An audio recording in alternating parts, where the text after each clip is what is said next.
Howdy, friends. Welcome to Free Range Ted. As you might have guessed, I am Ted, and today I am making fried chicken. Not just any fried chicken, but a tribute to the greatest fried chicken in the world.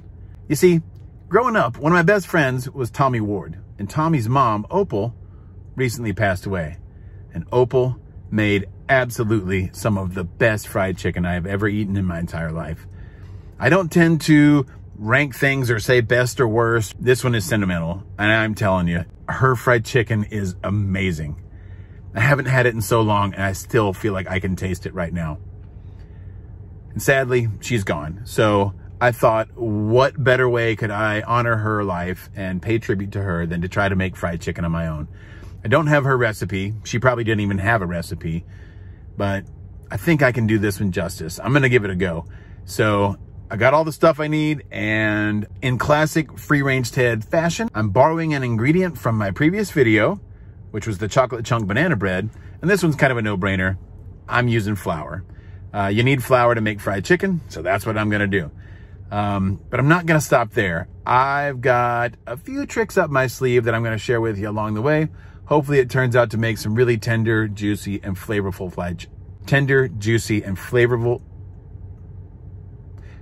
flavorful fried chicken. Let's get started. Let's go make it.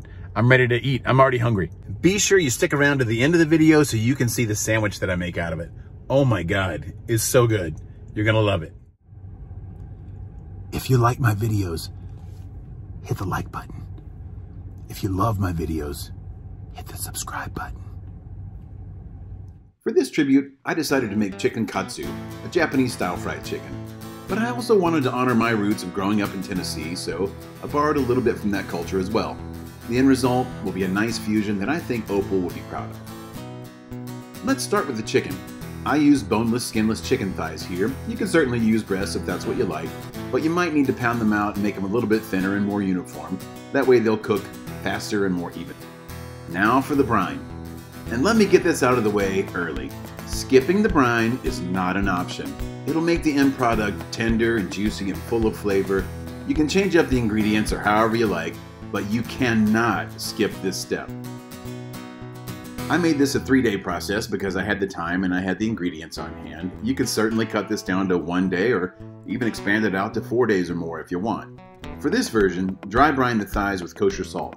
Pop them in the fridge for 24 hours in a zip-top bag and sleep.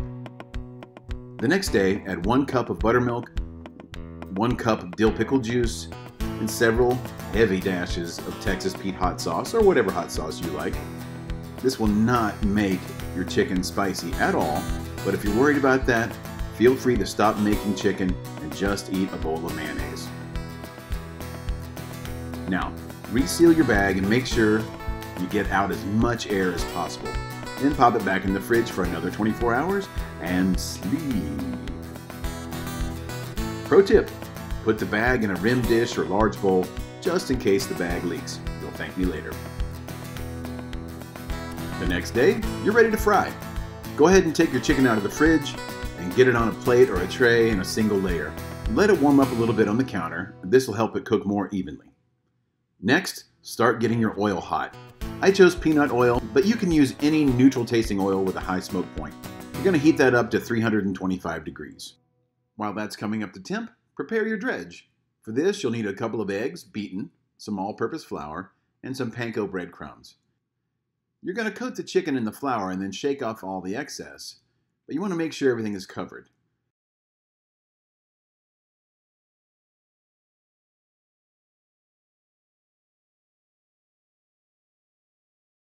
Then dip all sides in the egg and move it over into the panko. Make sure you cover the whole piece with panko and press it into the chicken a little bit on both sides. This is going to help it stick, and it will deliver a big crunch when you're finished.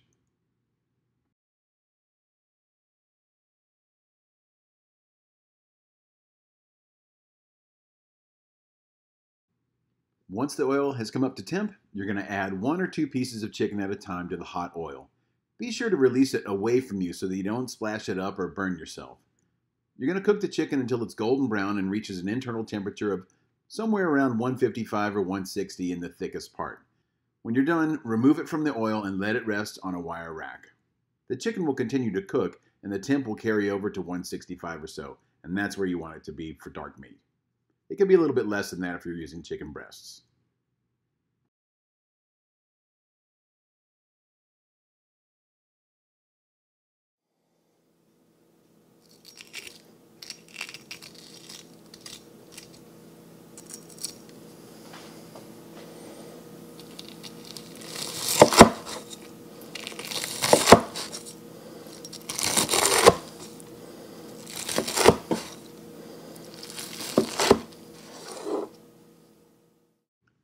Now let's make this into a sandwich.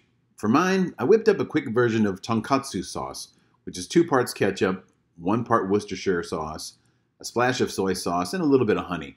And I mixed all that together.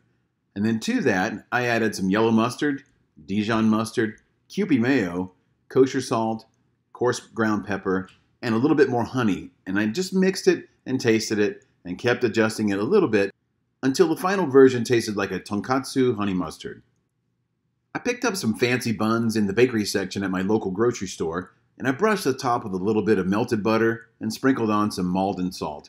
You could also use kosher salt, or you don't have to put anything at all, but I like that a little bit of saltiness and crunch on top of the bun. To the bun, I added the chicken katsu, a nice pile of finely shredded green cabbage that I lightly salted and crushed up a little bit with my hands. And then I drizzled it with the tonkatsu honey mustard and put the lid on. Oh my God, this thing was delicious. The flavor of this was the perfect marriage of Japanese fried chicken and Southern fried chicken.